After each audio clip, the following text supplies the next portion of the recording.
إن الحمد لله نحمده ونستعينه ونستغفره ونعوذ بالله من شرور أنفسنا ومن سيئات أعمالنا. من يهده الله فلا مضل له ومن يضلل فلا هادي له. وأشهد أن لا إله إلا الله وحده لا شريك له وأشهد أن محمدا عبده ورسوله.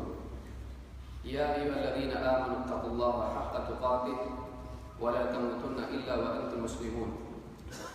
يا أيها الناس اتقوا ربكم الذي خلقكم من نفس واحدة وخلق منها زوجها وبث منهما رجالا كثيرا ونساء واتقوا الله الذي تساءلون به والأرحام إن الله كان عليكم رقيبا. يا أيها الذين آمنوا اتقوا الله وقولوا قولا سديدا يصلح لكم أعمالكم ويغفر لكم ذنوبكم ومن يطع الله ورسوله فقد فاز فوزا عظيما. أما بعد فإن خير الحديث كتاب الله وخير الهدي هدي محمد صلى الله عليه وعلى آله وسلم وشر الأمور محدثاتها وكل محدثة بدعة وكل بدعة ضلالة وكل ضلالة في النار. قال النبي صلى الله عليه وسلم الدنيا سجن المؤمن وجنة الكافر. رواه الإمام مسلم رحمه الله تعالى في صحيح. محترم سامعین، اللہ رب العالمین نے اس دنیا کو امتحان کی غرض سے پیدا کیا ہے اور انسان کو اور جنات کو اپنی عبادت کی ہے. ان کی زندگی کا امتحان یہ ہے کہ وہ مخلوقات کے درمیان رہ کر اپنے خالق اور مالک کو یاد رکھیں اور دنیا کی زندگی میں رہتے ہوئے اپنے مال و متاع میں، اپنی ذمہ داریوں میں، اپنے کام کاج میں، ان تمام مخلوقات کے درمیان رہتے ہوئے، دنیا کی لذتوں کے درمیان رہتے ہوئے اپنی زندگی کے مقصد اور اس کے انجام کو یاد رکھیں. یہ دنیا ختم ہونے والی ہے اور ایک ایسی دنیا آنے والی ہے جس میں انسان کو دنیا میں کیے ہوئے اعمال کے مطابق جزا یا سزا دی جائے گی. یہاں کے پہاڑ، یہ سارے آسمان، سورج، چاند، ستارے، ایک دن سب کچھ ختم کر دیا جائے گا اور زمین دوسری زمین سے اور آسمان دوسرے آسمان سے بدل دی جائے گی. یوم تبدل الارض غیر الارض والسماوات وبرزوا للہ الواحد القہار. اللہ تعالیٰ فرماتا ہے اس دن، قیامت کے دن، زمین دوسری زمین سے بدل دی جائے گی اور آسمان دوسرے آسمانوں سے بدل دیے جائے گے اور ساری مخلوق، سارے بندے اللہ الواحد القہار کے سامنے پیش کیے جائیں گے. ایک دن آنے والا ہے جس دن انسان کو اپنی زندگی کے ہر عمل کا حساب دینا ہوگا. اللہ کے معاملات ہوں، اللہ کے حقوق ہوں یا بندوں کے حقوق ہوں، دنیا میں اپنی آزادی کا استعمال اس نے کیسے کیا، اپنی خواہشات کو پورا کرنے میں اپنا وقت بٹایا یا اللہ رب العالمین کی عبادات میں اپنے اوقات کو صرف کیا، موج مستی میں دنیا کو برباد کیا، دنیا کی زندگی کو ضائع کیا، یا پھر اپنی زندگی کے مقصد کی تیاری کے لیے، آخرت کی تیاری کے لیے اپنے اوقات کو صرف کیا. انسان سے اس کی زندگی کے بارے میں ایک دن محاسبہ ہونے والا ہے. آج کی آزادی ایک دن ختم ہونے والی ہے. انسان کو مرنے کے بعد اللہ کے ہاں لوٹنا ہے، پھر قیامت کے دن تک اس کو اپنے انجام کا انتظار کرنا ہے اور قیامت کا دن جب آئے گا تو ساری انسانیت کا ابدی فیصلہ کر دیا جائے گا. کوئی جہنم میں جائے گا اور کوئی جنت میں. لہذا دنیا کی زندگی کی آزادی اور یہاں کے اسباب و وسائل، یہاں کی نعمتیں، ان سے دھوکہ نہیں کھانا چاہیے.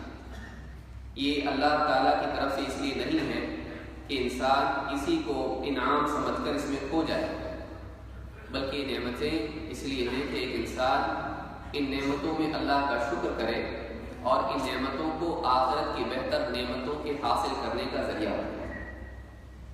لہذا دنیا کی زندگی امتحان کی، بلکہ حدیث میں اللہ کے نبی صلی اللہ علیہ وسلم نے دنیا کی حیثیت اور دنیا کی زندگی کا معاملہ بیان کرتے ہوئے فرمایا ہے آپ نے فرمایا الدنیا سجن المؤمن و جنت الکافر، دنیا مومن کے لیے قید خانہ ہے اور کافر کے لیے یہ ایک باغ کی طرح ہے۔ اس حدیث سے معلوم ہوتا ہے کہ دنیا کی زندگی میں مومن کی نوعیت کیا ہے، اس کی حالت کیا ہے۔ علماء نے اس حدیث کے بارے میں دو باتیں عموماً کہی ہیں۔ ایک تو یہ کہ دنیا کی زندگی مومن کے لیے قید خانہ ہے، قید خانے میں انسان اپنی مرضی سے کچھ نہیں کر سکتا ہے، وہ پابند ہوتا ہے ان اصولوں کا، ضابطوں کا، قوانین کا جو قید خانے میں ہوتے ہیں۔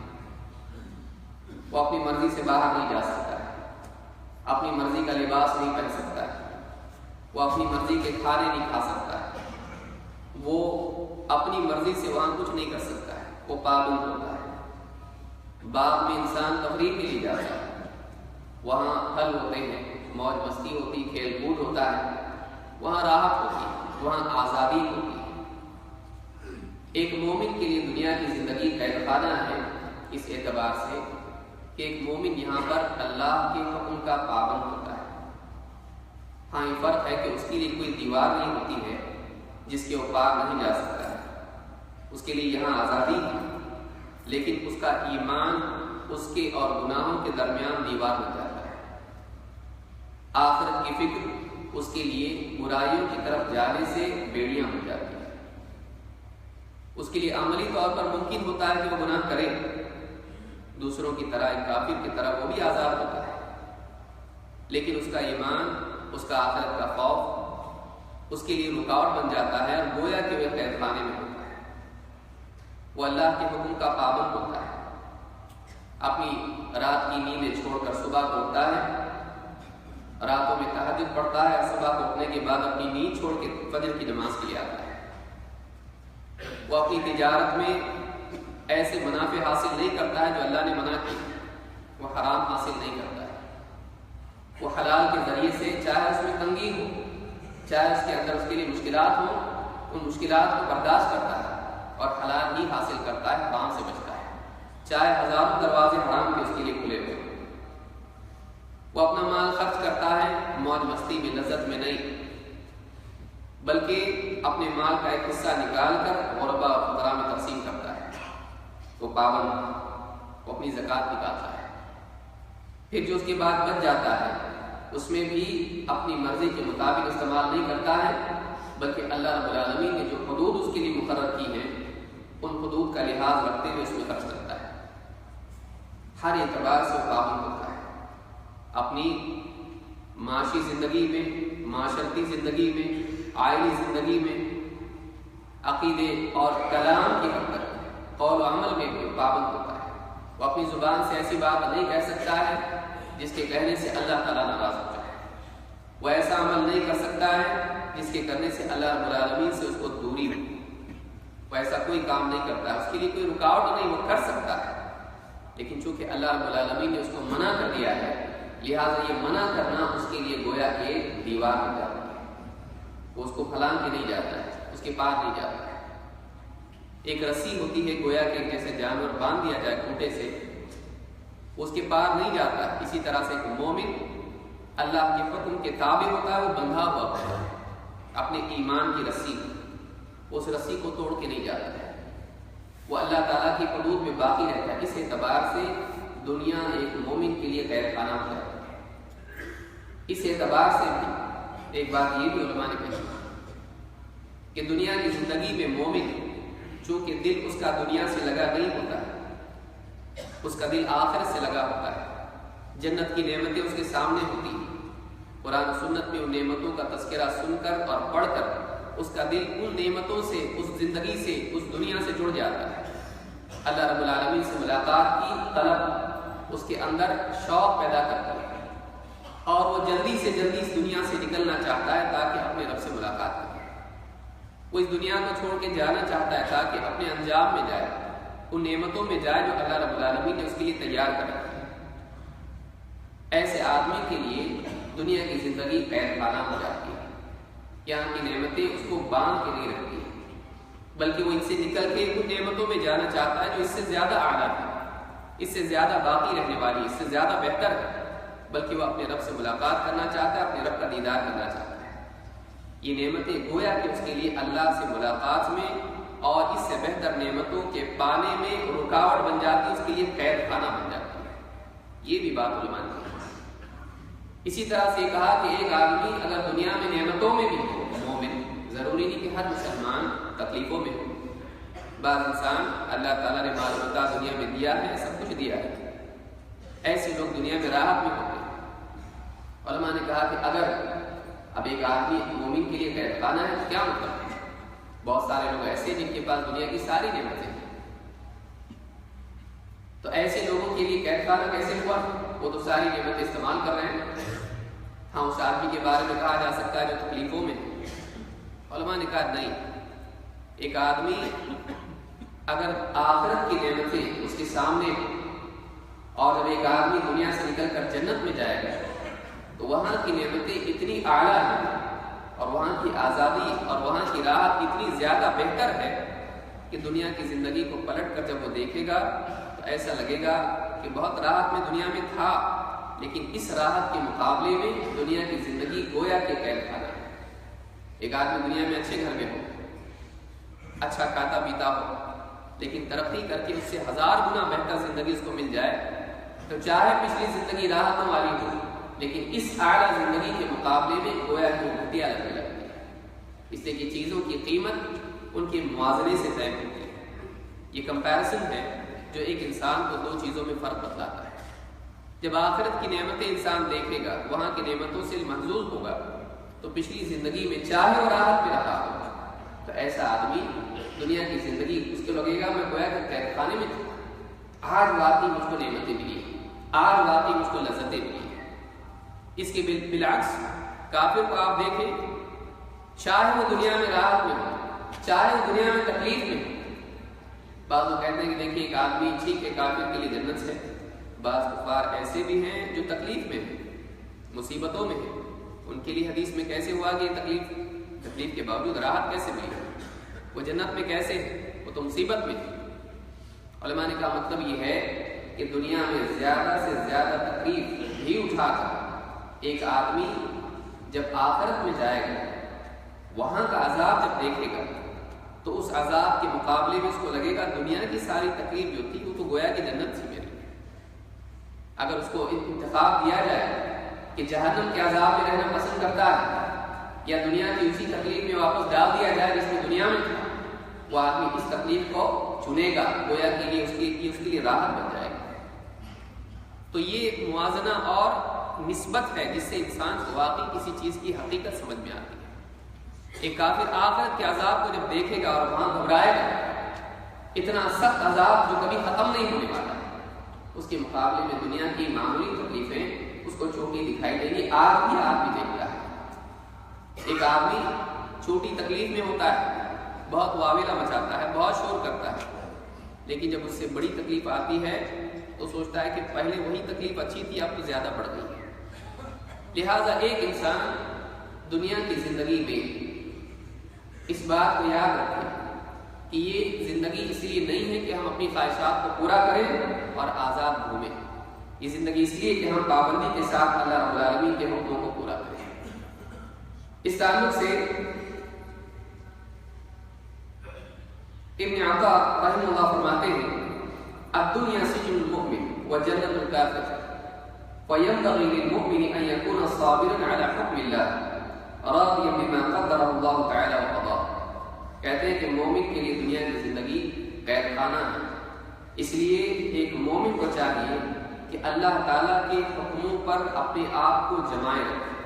جو شرعی احکام اللہ تعالیٰ نے اس کو دیے ہیں، جو پابندیاں اللہ تعالیٰ نے اس پر عائد کی ہیں، اس کا اہتمام کرے، ان پابندیوں کو توڑے نہیں۔ راضی بما قدر اللہ تعالی وقضاء، اور جو تقدیر کے فیصلے اللہ کی اس کی زندگی میں نافذ ہوتے ہیں، مصیبتیں آتی ہیں، بیماریاں آتی ہیں، پریشانیاں آتی ہیں، فقر و فاقہ آتا ہے اور دوسری مصیبتیں آتی ہیں، ان مصیبتوں میں اللہ تعالیٰ سے راضی رہے۔ دو طرح کے حالات ہیں، ایک شرعی قیود، شریعت کی پابندیاں، ان کا اہتمام کریں جو اللہ نے جس سے منع کیا ہے۔ آپ دیکھیں آدم علیہ السلام سے اللہ نے کہا وَلَا تَقْرَبَا هَٰذِهِ پیڑ کے قریب مت جا. جنت میں بھی ان کے لیے پابندی تھی، وہ تربیت کے لیے تھی. اللہ تعالیٰ نے ساری جنت کی نعمتوں کو حلال کر دیا. وَكُلَا مِنْهَا رَغَدًا حَيْثُ شِئْتُمَا، لیکن کہا وَلَا تَقْرَبَا هَٰذِهِ الشَّجَرَةَ، لیکن اس ایک پیڑ کے قریب مت جا. اللہ تعالیٰ کی پابندی توڑنے کا مطلب کیا ہے؟ آپ دیکھیں شیطان نے آ کر ان کو ورغلایا، کہا کہ یہ پیڑ ایسا ہے جس کا پھل کھاؤ گے تم فرشتے بن جاؤ گے، ہمیشہ کی زندگی تم کو نصیب ہوگی. یا ایک جگہ کہا کہ تم کو بادشاہت نصیب ہوگی. آدم علیہ السلام کو دھوکے سے وہ پھل کھانے پر مجبور کر دیا، اور جب پھل کھایا تو لباس اتر گیا اور جنت سے محروم ہو گئے. لہٰذا یہ بات ہم کو سکھلاتی ہے کہ اللہ تعالیٰ کی پابندیاں جو اللہ نے ہمارے لیے قید خانہ رکھا ہے، یہی قید خانہ ہماری جنت کی آزادی کا راستہ ہے. اگر یہاں ہم نے قید کو اپنایا نہیں، یہاں ہم نے اللہ کی پابندیوں کا لحاظ نہیں رکھا، تو ہمیشہ کے قید خانے میں جہنم میں ڈال دیے جائیں گے. اگر ایمان رہا تو نکالے جائیں گے، لیکن اللہ تعالیٰ کی پابندیوں کو اپنے لیے منع قرار دیا، یا اللہ تعالیٰ نے جن چیزوں کو منع کیا ان کو حلال کر لیا آپ نے، تو ایسا آدمی ہمیشہ کے لیے جہنم میں چلا جائے گا. ایک آدمی شراب پیتا ہے، گناہ گار ہے، لیکن ایک آدمی کہے کہ میں اس کو نہیں مانتا ہوں، جو چاہے پیے، ہر انسان آزاد ہے. اگر ایسا آدمی کہتا ہے تو یہ اس شراب پینے والے سے بھی برا ہے جو شراب پی کے اللہ تعالیٰ کے آگے توبہ کرتا ہے، چاہے شراب پیتا ہے. کیونکہ اللہ نے جس چیز کو حرام کیا ہے، جو پابندی اللہ نے رکھی ہے، کوئی آدمی اس کو اپنے عقیدے کے اعتبار سے اگر کہتا ہے کہ ہم اس پابندی کو نہیں مانتے، تو ایسا آدمی اسلام سے خارج ہو جاتا ہے، یہ ہمیشہ کی جہنم میں ڈال دیا جائے گا. وَأَحَلَّ اللَّهُ الْبَيْعَ وَحَرَّمَ الرِّبَا، اللہ تعالیٰ نے تجارت حلال کی ہے، ربا کو حرام کیا ہے. اب آدمی کہے کہ بھئی اگر ربا سے ہم بچ ہی نہیں سکتے ہیں، تو اب آدمی اس کو حلال اپنے لیے کر لے، لینا بھی اور دینا بھی، یا دونوں میں سے کوئی ایک کہے کہ یہ حلال ہے ہمارے لیے، چلتا ہے ہمارے لیے، ایسا آدمی اسلام سے خارج ہو جاتا ہے. اس پابندی کو نہیں ماننے والا ہمیشہ کی پابندی بلکہ عذاب جہنم میں ڈال دیا جاتا ہے. لہٰذا ایک تو یہ ہے کہ آدمی عملاً اس چیز کا اہتمام کرے کہ جن چیزوں سے اللہ نے روکا ہے اس سے روکے، لیکن اعتقاد کے اعتبار سے بھی آدمی کو چاہیے کہ واقعی اس کو مانے. یہ نہیں کہ آدمی عملاً رکتا ہو حکومت کے ڈر سے کہ اگر میں نے گناہ کیا تو سزا ملے گی، اور دل میں چاہتا ہوں کہ کاش کہ مجھ کو موقع ملتا تو میں کرتا. اگر دل میں اس کو حلال مانتا ہے، حرام نہیں مانتا ہے، تو چاہے عملاً اس سے بچنے والا ہو، ایسا آدمی اسلام سے خارج ہو جاتا ہے. بہت سنگین معاملہ ہے. لہٰذا مومن کے لیے دنیا کی زندگی قید خانہ ہے، لیکن مومن اس قید پر راضی رہتا ہے. وہ اللہ تعالیٰ کی خلاف ورزی نہیں کرتا ہے، وہ اللہ کے حکموں کے خلاف بغاوت نہیں کرتا ہے. وہ نہیں کہتا کہ ہم نہیں مانتے اس کو، ہم ان پابندیوں کو نہیں مانتے، وہ نہیں کہتا ہے. ایک ہوتی ہے فرما برداری مجبوری کے ساتھ. ایک آدمی خوش نہ ہونے سے غلام مثلا مالک اس کو حکم دیتا جاؤ یہ کر کے آؤ، وہ غلام ناراض ہو کر دل میں مالک کو کوستا ہوا کسی طرح سے جا کے اس کام کو کرتا ہے. کیوں؟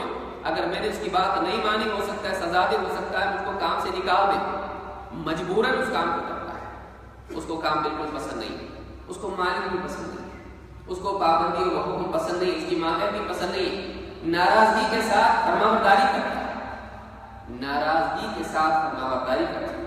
اس آدمی کو واقعی بندہ اور غلام نہیں کہا جائے گا. یہ فرمانبرداری نہیں ہے. واقعی فرمانبرداری اللہ کو جو چاہیے وہ یہ کہ بندہ عملاً بھی پابند ہو اور دل سے اس میں اپنی بھلائی مانے. یہ نہیں کہ دل میں اس کی مخالفت. آپ ایک ڈاکٹر کے پاس جاتے ہیں، ڈاکٹر بہت ساری چیزوں سے آپ کو منع کرتا ہے، یہ مت کھائیے، یہ مت کیجیے، آپ کو نقصان ہے. آپ اس ڈاکٹر کی بات کو مانتے ہو اور اس کو اپنے لیے بھلائی سمجھتے ہو، آپ اس کی فیس اس کو دیتے ہو، اس کو شکریہ کرتے ہو اور اس پابندی کا اہتمام کرتے ہو. آپ کو شکر نہیں کھانا چاہیے، آپ کو تیل اور گھی نہیں کھانا چاہیے، آپ کو فلاں چیز نہیں کھانا چاہیے، آپ کا کولیسٹرول بڑھ جائے گا، آپ کی شوگر بڑھ جائے گی. آدمی اس کی بات کو اپنے لیے بھلائی مانتا ہے، اس کی خلاف ورزی اس کی غیر موجودگی میں بھی نہیں کرتا ہے. کیوں؟ اس لیے کہ وہ سمجھتا ہے ڈاکٹر میرا فیصلہ ہے. کیا رسول کا مقام اس سے بڑھ کر نہیں ہے؟ کیا اللہ رب العالمین کا حق اس سے زیادہ نہیں ہے؟ کیا اللہ ہمارا خیرخواہ، ہمارا بھلا چاہنے والا نہیں؟ کیا رسول صلی اللہ علیہ وسلم نے جو پابندیاں ہمارے بتلائی ہیں، کیا وہ ہمارے عذاب اور مصیبت ہے؟ وہ ہمارے لیے بھلائی، وہ ایک بڑے عذاب سے بچنے کے لیے ہمارے لیے ذریعہ ہے کہ اگر تم اس میں واقع ہو گے جہنم کے عذاب میں جاؤ گے، اسے مت کرو۔ ایسے دنیا کی تکلیفوں سے بچنے کے لیے آدمی ڈاکٹر کی، پولیس کی اور کتنے لوگوں کی باتیں مان لیتا ہے دنیا کی تکلیف سے بچنے کے لیے، لیکن آخرت کا عذاب اس سے زیادہ سنگین ہے۔ آدمی کو چاہیے کہ اللہ اور اس کے رسول صلی اللہ علیہ وسلم کی بات پر اعتماد رکھے کہ اگر اس چیز سے منع کیا ہے، یہ برا ہے، چاہے میری سمجھ میں نہ آئے، چاہے میری سمجھ میں نہ آئے، چاہے مجھ کو اس میں بھلائی دکھائی دیتی ہے، لیکن یہ بھلائی میرے لیے ہلاکت ہے۔ کیوں؟ اس لیے کہ میں نہیں جانتا، واللہ یعلم وانتم لا تعلمون، اللہ جانتا ہے تم نہیں جانتے، اللہ جانتا ہے تم نہیں جانتے، ہم کو نہیں معلوم ہمارا بھلا کس میں برا کس میں۔ الا یعلم من خلق، کیا وہی نہیں جانے گا جس نے تم کو پیدا کیا؟ اللہ نے انسان کو پیدا کیا، اللہ انسان کے بارے میں جانتا، اس کی بھلائی کس میں، اس کی برائی کس میں۔ لہذا شریعت کے احکام کے سلسلے میں آدمی کو چاہیے کہ وہ ان پابندیوں کا اہتمام کرے جو پابندیاں اللہ رب العالمین نے اس کے لیے عائد کی ہیں۔ اس تعلق سے قرآن کریم میں اللہ تعالیٰ فرماتا ہے ان الذين قالوا ربنا الله ثم استقاموا فلا خوف عليهم ولا هم يحزنون اولئك اصحاب الجنة خالدين فيها جزاء بما كانوا يعملون۔ یقیناً وہ لوگ جنہوں نے کہا کہ ہمارا رب اللہ ہے اور پھر استقامت اختیار کی، دائیں بائیں نہیں مڑے بلکہ سیدھے چلتے ہیں صراط مستقیم پر، اللہ کو اپنا رب مانا، اپنا مالک اللہ کو مانا۔ رب کے معنی عربی زبان میں کیا ہے؟ مالک کے۔ ابن کثیر نے مالک یوم الدین کی تفسیر میں اور علماء نے عموماً اس کو کہا ہے رب کے معنی مالک کے ہیں، بنیادی مالک اس کے معنی اس کے مالک کے ہیں۔ ہم اپنی ذات کے مالک نہیں ہیں، ہمارا ایک مالک وہ اللہ ہے، وہ جو چاہے ہم کو۔ جنہوں نے کہا کہ ہمارا رب اللہ ہے اور پھر استقامت والا راستہ اختیار کیا، اللہ کے حکموں میں تقصیر نہیں کی، کوتاہی نہیں کی، اور دین کے معاملے میں غلو نہیں کی، غلو اور تقصیر دونوں سے بچتے تھے، نہ حد پار کی نہ اللہ کے حکموں میں کوتاہی کی۔ ایسے لوگوں کے لیے کیا ہے؟ اللہ نے دو باتیں کے لیے بیان کی، فلا خوف علیہم ولا هم يحزنون، ان پر کوئی خوف نہیں اور یہ غمگین نہیں۔ اولئک اصحاب الجنة خالدین فیہا، یہ جنت والے لوگ، یہ جنتی ہمیشہ ہمیشہ جنت میں رہیں گے۔ جزاء بما كانوا يعملون، یہ بدلہ ہے ان اعمال کا جن کا اہتمام یہ کرتے تھے۔ دنیا کے اندر دو چیزیں انسان کا ساتھ کبھی نہیں چھوڑتی ہیں، ایک خوف اور دوسرے غم۔ خوف مستقبل کا، فیوچر کا، اور غم ماضی کا۔ چاہے آج آدمی کتنا ہی خوشی کا واقعہ اس کے ساتھ ہو، کچھ غم کے حالات اس سے ہمیشہ جڑے رہتے ہیں۔ اولاد کی موت، بھائی کی موت، والدین سے مفارقت، دنیا کے نقصانات، بیوی بچوں کے مسائل، ماضی کے نقصانات اس کا ساتھ نہیں چھوڑتے، اس کے ساتھ وہ جڑے رہتے ہیں، ان کا غم اس کے ساتھ جڑا رہتا ہے۔ بلکہ بعض خوشی کے اوقات میں بھی بچھڑے ہوئے یاد آتے ہیں تو خوشی بھی غمگین ہو جاتی ہے۔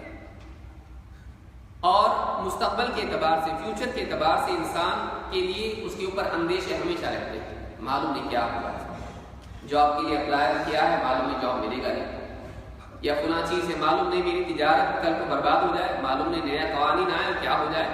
ہمیشہ انسان کی کامیابی بھی اندیشوں کے سائوں سے ہمیشہ ڈھکی رہتی ہے، انسان ڈرتا رہتا ہے، وہ پوری طرح خوش نہیں ہو پاتا ہے۔ انسان کی واقعی خوشی یہ ہے کہ اس سے خوف ہٹا دیا جائے اور اس سے غم کو دور کر دیا جائے۔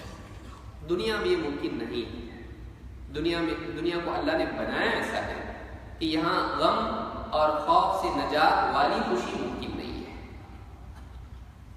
اگر یہ خوشی ممکن ہے تو یہ آخرت ہے۔ جنت میں اندیشہ نہیں، اس بات کا ڈر نہیں کہ اس کو جنت سے کہیں نکالا تو نہیں جائے گا، لا یبغون عنہا حولا، تھوڑی دیر کے لیے بھی جنت سے ان کو نکالا نہیں جائے گا۔ حدیث میں آئے کہ لا موت، ان کے لیے موت نہیں، ہمیشہ ہمیشہ کی زندگی، کبھی جنت سے محرومی نہیں۔ وہاں کی نعمتیں دنیا کے مقابلے میں زیادہ اور بہتر، اعلیٰ۔ والآخرۃ خیر وابقیٰ، آخرت دنیا کے مقابلے میں زیادہ بہتر ہے، یہاں کی جتنی نعمتیں ہیں ان سے بڑھ کے اور زیادہ باقی رہنے والی، ہمیشہ ہمیشہ کی۔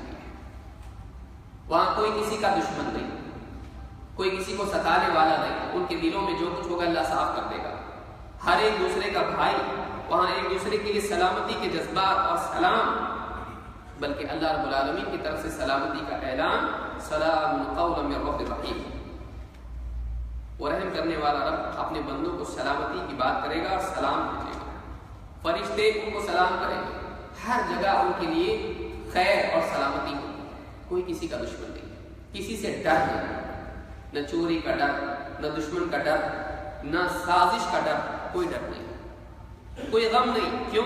اس لیے کہ غم کھونے پر ہوتا ہے، دنیا میں جو کچھ کھویا انہوں نے اللہ اس سے بہتر نہیں دے گا، دنیا میں جو کچھ بھی ان سے جو محرومی ان کی ہوئی اللہ تعالیٰ اس سے بہتر ان کو دے گا، تو یہ نعمت آخرت کی ہے۔ دنیا میں ایک انسان اگر کھوتا بھی ہے اس کو غمگین ہونے کی ضرورت نہیں، اس لیے کہ ایک بہتر دنیا اس کے سامنے ہے، ایک بہتر موقع اس کے سامنے ہے، اس موقع کے لیے آج کے موقع کو صحیح استعمال کریں، اس نعمت کے پانے کے لیے آج زندگی کو آدمی صحیح استعمال کرے، یہ نہ سمجھے کہ کیا اللہ تعالیٰ نے اتنی ساری نعمتیں ہمارے لیے حرام کر دی ہیں، یہ بھی نہیں کر سکتے وہ بھی نہیں کر سکتے، آدمی کیا دنیا کی زندگی میں کرے تو کیا کرے؟ دنیا کی زندگی میں آخرت کی تیاری کرے، یہاں کی تکلیفوں کو برداشت کرے، یہاں کی پابندیوں پر راضی رہے، تاکہ اللہ تعالیٰ آخرت میں ساری تکلیفیں اس سے ہلکی اور بلکہ مٹا دے، اور وہاں اللہ تعالیٰ اس کو ایسا آزاد کر دے کہ جو چاہے جنت میں نعمتیں حاصل کرے، اس کے لیے کوئی پابندی نہیں ہوتی۔ اللہ رب العالمین ہم سب کو اس بات کے سمجھنے کی توفیق عطا فرمائے۔ اقول هذا استغفر الله لي ولكم۔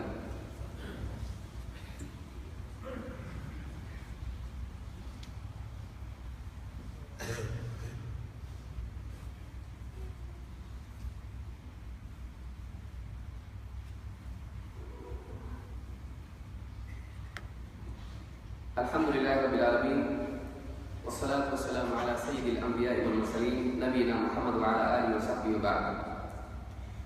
قرآن کریم میں اللہ تعالیٰ فرماتا ہے لا يغرنك تقلب الذين كفروا في البلاد متاع قليل ثم مأواهم جهنم وبئس المهاد۔ آج آدمی دیکھ رہا ہے کہ دنیا میں کفر کرنے والے، اسلام کے دشمن، مسلمانوں کے خلاف، اسلام کے خلاف ہر دور سے سازش کر رہے ہیں۔ آج مال مقام ان کے پاس ہے، ٹیکنالوجی ان کے پاس ہے، قوت ان کے پاس ہے، مسلمانوں پر ہر اعتبار سے ظلم ہو رہا ہے، ملکوں کے ملک تباہ ہو رہے ہیں، مسلمانوں کے لیے ہر اعتبار سے تنگی اور مشکل پیدا کی جا رہی ہے۔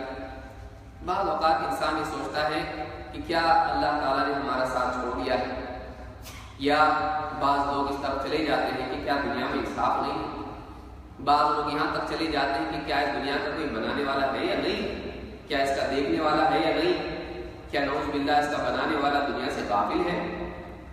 یاد رکھیں دنیا کی مصیبتوں میں کبھی بھی انسان کو اللہ تعالیٰ سے مایوس نہیں ہونا چاہیے، چاہے وہ فرد کی زندگی میں ہو، چاہے وہ مسلمانوں کے معاشرے کے اعتبار سے ہو یا وہ پورے عالمی اعتبار سے ہو۔ اگر دنیا میں اللہ تعالیٰ مسلمانوں کے لیے تکلیف کے دروازے کھولتا ہے تو اللہ رب العالمین آخرت میں اس کا بہتر بدلہ دینے والا ہے۔ اگر اللہ تعالیٰ اقتدار کسی کے ہاتھ میں دیتا ہے، مسلمانوں کو تکلیف اس سے ہوتی ہے، ظالموں کو موقع ملتا ہے، تو یہ اللہ تعالیٰ کی طرف سے مسلمانوں پر ظلم نہیں بلکہ اللہ کی طرف سے یہ مہلت ہے ان کفار کے لیے کہ جو چاہے کرے، قیامت کے دن اپنے گناہوں کا، اپنے ظلم کا بدلہ ان کو ملے گا۔ اللہ تعالیٰ قرآن کریم میں فرماتا ہے کہ ظالموں کا اور کافروں کا دنیا میں دندناتے پھرنا، دنیا کے اندر آزادانہ جو چاہے کرنا، یہ تم کو دھوکے میں نہ ڈالے۔ لا يغرنك تقلب الذين كفروا في البلاد، ملکوں میں، زمین میں، علاقوں میں کفار کا، اہل کفر کا دندناتے پھرنا اور یہاں پر آزادی سے جو چاہے کرنا، تم کو کہیں دھوکے میں مبتلا نہ کرے، کہیں دھوکے میں مت پڑ جاؤ کہ اللہ تعالیٰ نے مسلمانوں کو چھوڑ دیا ہے۔ اس دھوکے میں مت پڑو کہ اللہ تعالیٰ نے ان کو آزادی دی ہے، جو چاہے کرے، اللہ تعالیٰ ان سے راضی نہیں، یہ بھی دھوکا ہے۔ یہ بھی نہیں کہ اللہ تعالیٰ نعوذ باللہ نہیں دیکھ رہا ہے کہ کیا ہو رہا ہے دنیا میں، نہیں، اللہ دیکھ رہا ہے۔ ایک حرکت بھی کائنات کی ایسی نہیں جو اللہ کے علم میں نہ ہو۔ اللہ تعالیٰ کیا فرماتا ہے متاع قلیل، یہ تھوڑی سی پونجی ہے، تھوڑا سا موقع ہے، تھوڑا سا مال متاع اللہ تعالیٰ نے ان کو دے دیا ہے۔ ثم مأواہم جہنم، لیکن پھر اس کے بعد ان کا انجام جہنم، ان کا ٹھکانہ جہنم، وہ بئس المہاد، وہ بہت برا ٹھکانہ ہے۔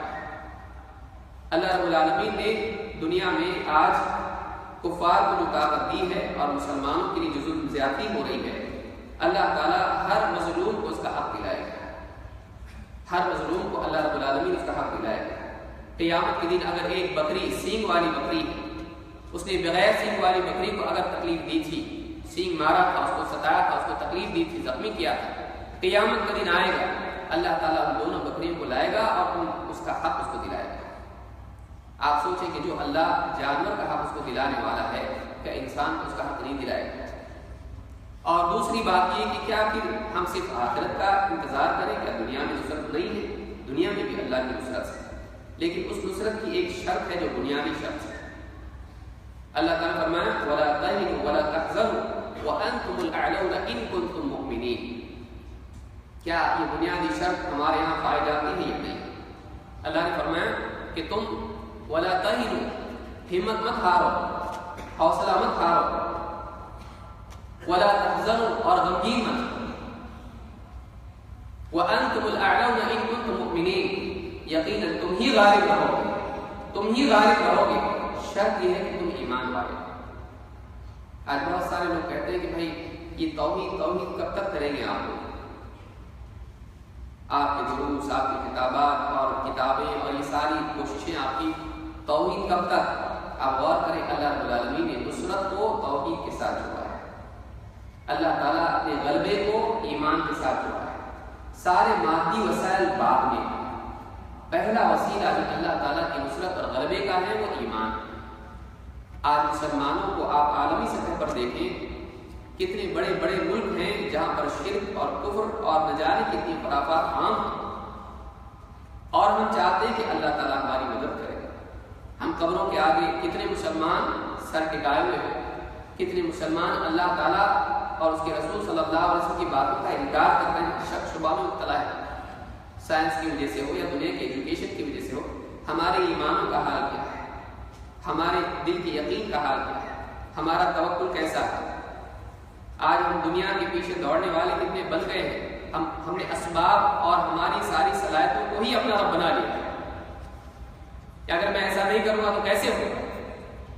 اللہ رب العالمین پر یقین، اللہ تعالیٰ کے ساتھ اپنے توحید کے معاملے کو درست کرنا، اللہ کو اپنا رب بنانا، اللہ کے سوا کسی اور کو نہیں، اللہ کو اپنا معبود بنانا، اللہ کے سوا کسی کی عبادت نہیں کرنا، نہ کسی کو معبود ماننا، اور اللہ رب العالمین کی صفات میں، اس کے اسماء میں کسی کو شریک نہیں کرنا۔ کیا واقعی مسلمان عمومی سطح پر اس بات کا اہتمام کرنے والے بڑے غور کرنے کی چیز ہے؟ تو اللہ کی نصرت کے لیے بنیادی شرط یہ ہے کہ سب سے پہلے امت کے اس بگاڑ کو کم کیا جائے کہ ان کے عقائد کی اصلاح ہو، اور پھر اس کے اور بہت سارے وسائل ہیں کہ مسلمانوں کے مسائل کو کیسے حل کیا جائے۔ اللہ رب العالمین سے دعا ہے کہ مسلمانوں کے مسائل کو دور فرمائیں، ان کو حل فرمائیں، جتنے بیمار ہیں اللہ رب العالمین ان کو شفا عطا فرمائیں، اور جتنے پریشان حال ہیں اللہ تعالیٰ ان کی پریشانیوں کو دور فرمائیں، جتنے بھی علاقے مسلمان مظلوم ہیں اللہ تعالیٰ ان کی مدد فرمائیں، سیریا ہے اور جتنے دوسرے بھی ممالک ہیں، جتنے دوسرے علاقے ہیں جہاں بھی مسلمانوں پر ظلم ہو رہا ہے، اللہ رب العالمین ان کی حفاظت فرمائیں، ان کے لیے دوائی اور ان کے لیے رہائش اور ان کے لیے عزت کی حفاظت کا ذریعہ پیدا فرمائیں۔ اللہ رب العالمین مسلمان حکام جتنے بھی ہیں اللہ رب العالمین ان کو مزید قوت عطا فرمائیں اور ان کو مسلمانوں کی مدد کرنے والا بنائیں۔ ان اللہ یأمر بالعدل والإحسان وإیتاء ذی القربى وینہی عن الفحشاء والمنکر والبغی یعظکم لعلکم تذکرون اذکروا اللہ یذکرکم وادعوه یستجب لکم ولذکر اللہ تعالی اعلی وأولی وأکبر۔